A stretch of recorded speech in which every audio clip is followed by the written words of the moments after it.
ایک کتاب ہے علامہ ابن نجیم رحمۃ اللہ علیہ کی، اور اس کا نام ہے الاشباہ والنظائر، اور یہ ایک ایسی کتاب ہے جس میں فقہ حنفی کے اصول بیان ہوئے۔ اس کتاب کے آخری باب میں جناب محترم ابن نجیم رحمۃ اللہ علیہ نے ایک واقعہ ذکر کیا ہے ہمارے امام کا، اور امام کا نام ہے امام اعظم ابو حنیفہ نعمان بن ثابت رضی اللہ تعالی عنہ۔ ان کا واقعہ بیان کیا کہ ان کی عمر 12 سال تھی،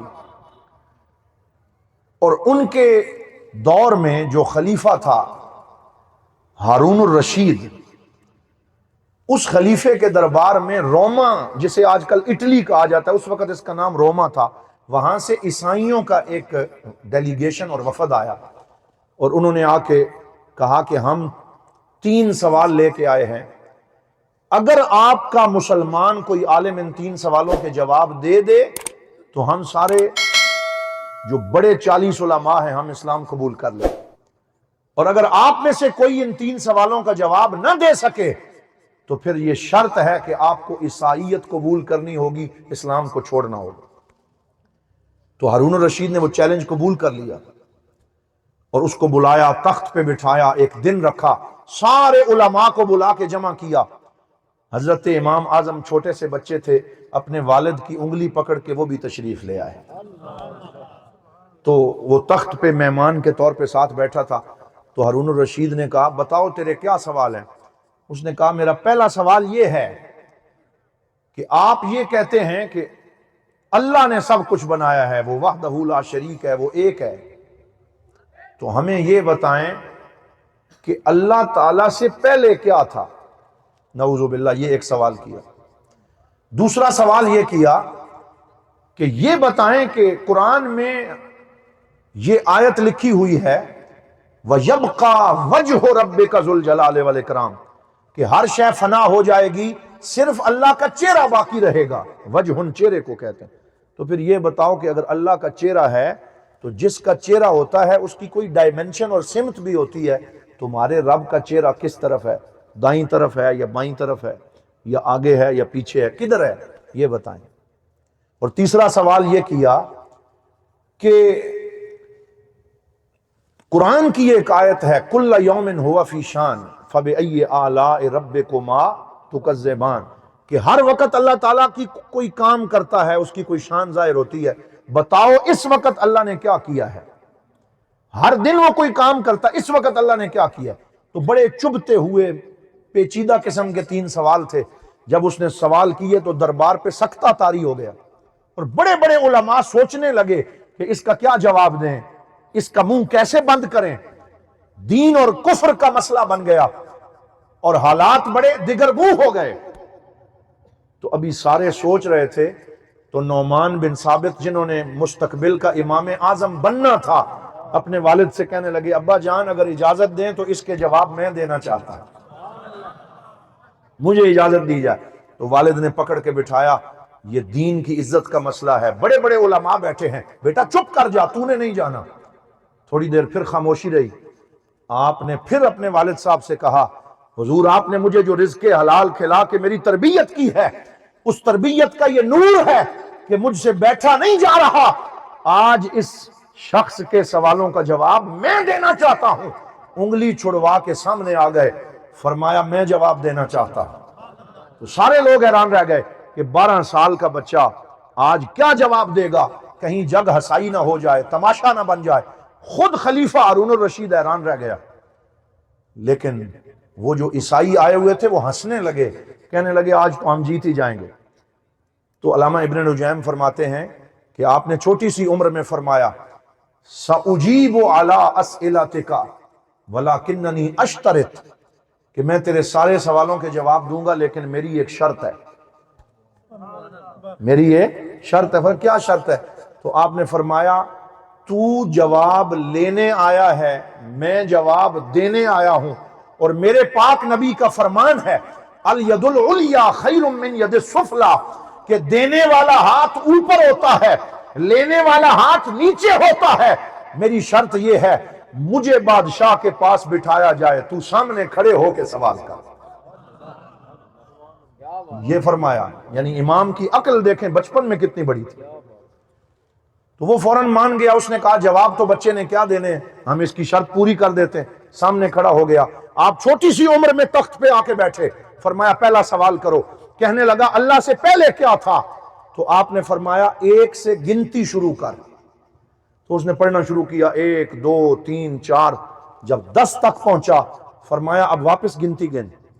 تو اس نے پڑھا 9 8 7 6 5 4 3 2 1 پہ رک گیا۔ فرمایا اس سے پیچھے بھی پڑھ۔ تو کہنے لگا 1 سے پہلے تو 0 ہوتا ہے، کچھ بھی نہیں ہوتا۔ فرمایا یہ انسان کی بنائی ہوئی گنتی ہے، اس میں بھی 1 سے پہلے کچھ نہیں ہے، اور ہمارا رب بھی ایک ہے، وحدہ لا شریک ہے، اور 1 سے پہلے بھی کچھ نہیں ہے۔ اللہ تعالیٰ نے ساری کائنات کو پیدا فرمایا۔ اللہ اکبر، یا رسول اللہ۔ تو پہلے سوال کا جواب دے دیا، وہ حیران رہ گیا۔ اچھا اس میں ایک بہت بڑا جواب تھا، وہ یہ تھا کہ عیسائی تثلیث کے قائل ہیں، ٹرینٹی، اور ہم توحید کے قائل ہیں۔ تو آپ نے ان کے منہ پہ تھپڑ تماچا رسید کیا کہ تم 3 خداؤں کو ماننے والے ہو، 3 سے پہلے 2 بھی ہوتا ہے، 2 سے پہلے 1 بھی ہوتا ہے، اس لیے تمہارے ذہنوں میں یہ سوال آیا ہے۔ ہم تو مانتے ہی ایک خدا کو ہیں، اور 1 سے پہلے بولو کچھ ہوتا نہیں۔ تو ان کے عقیدہ تثلیث کا رد بھی فرما دیا۔ یہ ہوتے ہیں وہ علماء جو امت کے بیڑے کو پار لگانے والے ہوتے ہیں۔ ہمیں ایسے علماء کی ضرورت ہے جو آپس میں فروعی اختلافات میں نہ پڑیں، جو اپنے ہی مسلمانوں پہ کفر کے فتوے نہ لگائیں، جو کفر کی بولیاں نہ بولیں، جو 1.5 اینٹ کی مسجدیں بنا کے مسلمانوں کو آپس میں نہ لڑائیں۔ ہمیں ایسے علماء کی ضرورت ہے جو عالم کفر کو چیلنج کرتے ہوئے اسلام کی عزت کا جھنڈا بلند کریں۔ آج ہمیں وحدت کی ضرورت ہے۔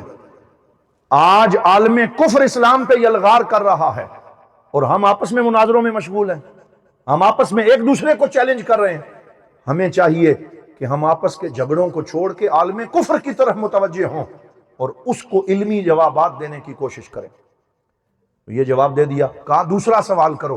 کہنے لگا کہ اللہ کا چہرہ قرآن میں لکھا ہوا ہے، تو چہرہ کس طرف ہے؟ تو کتنا خوبصورت جواب دیا۔ فرمایا میں بادشاہ سلامت سے کہوں گا کہ اس کے سامنے چراغ لایا جائے، اس کے سامنے چراغ لایا جائے۔ چراغ اس کے سامنے لایا گیا، اس کے ارد گرد فانوس کا شیشہ لگا ہوا تھا۔ آپ نے فرمایا یہ چراغ جل رہا ہے، روشنی دے رہا ہے، مجھے بتاؤ اس چراغ کی روشنی کا منہ کس طرف ہے؟ اس چراغ کی روشنی کا منہ کس طرف ہے؟ دائیں ہے، بائیں ہے، آگے ہے، پیچھے ہے؟ وہ کہنے لگا یہ تو نور ہے، اور نور چاروں طرف اور ہر طرف ایک جیسی روشنی دیتا ہے، اور اس کی کوئی سمت ہم متعین نہیں کر سکتے۔ وہ دائیں بھی نور ہے، بائیں بھی نور ہے، آگے بھی نور ہے، پیچھے بھی نور ہے۔ فرمایا میرے رب نے بھی اپنی مثال نور سے دی ہے، اور 18ویں سپارے کی سورہ نور میں فرمایا اللہ نور السماوات والارض مثل نورہ کمشکات فیہا مصباح المصباح فی زجاجہ الزجاجۃ کأنہا کوکب دری یوقد من شجرۃ مبارکۃ زیتونۃ لا شرقیۃ ولا غربیہ یکاد زیتھا یضیء ولو لم تمسسہ نار نور علی نور۔ کیا فرمایا؟ نور علی نور۔ فرمایا اللہ نے اپنے چہرے کی اور اپنے جلال و جمال کی مثال چراغ سے دی ہے، تو جیسے چراغ کا رخ ہر طرف ہوتا ہے، اللہ کا جلوہ بھی ہر طرف موجود ہے۔ تم اس کی ڈائریکشن طے نہیں کر سکتے، ہر جگہ اللہ کا جلوہ موجود ہے، وہ ہر جگہ چمک رہا ہے، وہ ہر دل میں موجود ہے، وہ خلوت میں بھی موجود ہے، جلوت میں بھی موجود ہے۔ یہ جواب بھی دے دیا۔